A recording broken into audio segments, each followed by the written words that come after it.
साल का लड़का गर्मी की छुट्टियों में अपने दादाजी के पास गांव घूमने आया। एक दिन वो बड़ा खुश था। उछलते कूदते वो दादाजी के पास पहुंचा और बड़े गर्व से बोला, जब मैं बड़ा होऊंगा तब मैं बहुत सफल आदमी बनूंगा। क्या आप मुझे सफल होने के कुछ टिप्स दे सकते हैं? दादाजी ने हाँ में सिर हिला दिया और बिना कुछ कहे लड़के का हाथ पकड़ा और उसे करीब की पौधशाला में ले गए। वहां जाकर दादाजी ने दो छोटे छोटे पौधे खरीदे और घर वापस आ गए। वापस लौटकर उन्होंने एक पौधा घर के बाहर लगा दिया और एक पौधा गमले में लगा कर घर के अंदर रख दिया। क्या लगता है तुम्हें, इन दोनों पौधों में से भविष्य में कौन सा पौधा अधिक सफल होगा? दादाजी ने लड़के से पूछा। लड़का कुछ क्षणों तक सोचता रहा और फिर बोला, घर के अंदर वाला पौधा ज्यादा सफल होगा क्योंकि वो हर एक खतरे से सुरक्षित है, जबकि बाहर वाले पौधे को तेज धूप, आंधी, पानी और जानवरों से भी खतरा है। दादाजी बोले, चलो देखते हैं आगे क्या होता है। और वह अखबार उठाकर पढ़ने लगे। कुछ दिन बाद छुट्टियां खत्म हो गईं और वो लड़का वापस शहर चला गया। इस बीच दादाजी दोनों पौधों पर बराबर ध्यान देते रहे और समय बीतता गया।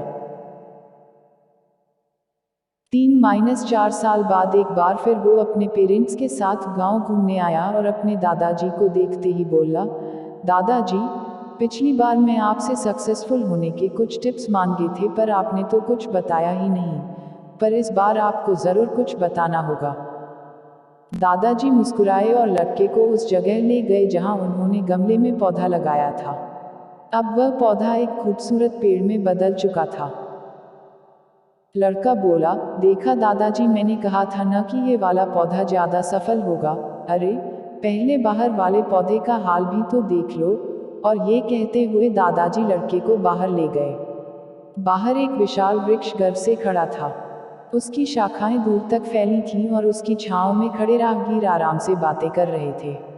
अब बताओ कौन सा पौधा ज्यादा सफल हुआ? दादाजी ने पूछा। बाहर वाला। डॉट। लेकिन ये कैसे संभव है? बाहर तो उसे न जाने कितने खतरों का सामना करना पड़ा होगा। फिर भी, लड़का आश्चर्य से बोला।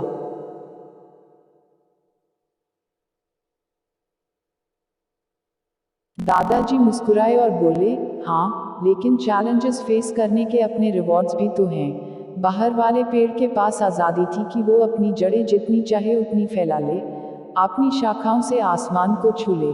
बेटे, इस बात को याद रखो और तुम जो भी करोगे उसमें सफल होगे। अगर तुम जीवन भर सेफ ऑप्शन चूज करते हो तो तुम कभी भी उतना नहीं ग्रो कर पाओगे जितनी तुम्हारी क्षमता है। लेकिन अगर तुम तमाम खतरों के बावजूद इस दुनिया का सामना करने के लिए तैयार रहते हो तो तुम्हारे लिए कोई भी लक्ष्य हासिल करना असंभव नहीं है। लड़के ने लंबी सांस ली और उस विशाल वृक्ष की तरफ देखने लगा। वो दादाजी की बात समझ चुका था। आज उसे सफलता का एक बहुत बड़ा सबक मिल चुका था। दोस्तों, भगवान ने हमें एक मीनिंगफुल लाइफ जीने के लिए बनाया है। बट अनफॉर्चुनेटली अधिकतर लोग डर डर के जीते हैं और कभी भी अपने फुल पोटेंशियल को रियलाइज नहीं कर पाते।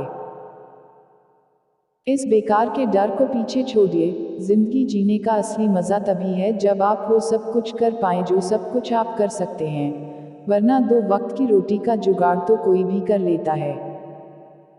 इसलिए हर समय प्ले इट सेफ के चक्कर में मत पड़े रहिए। जोखिम उठाए, रिस्क लीजिए और उस विशाल वृक्ष की तरह अपनी लाइफ को लाज बनाइए।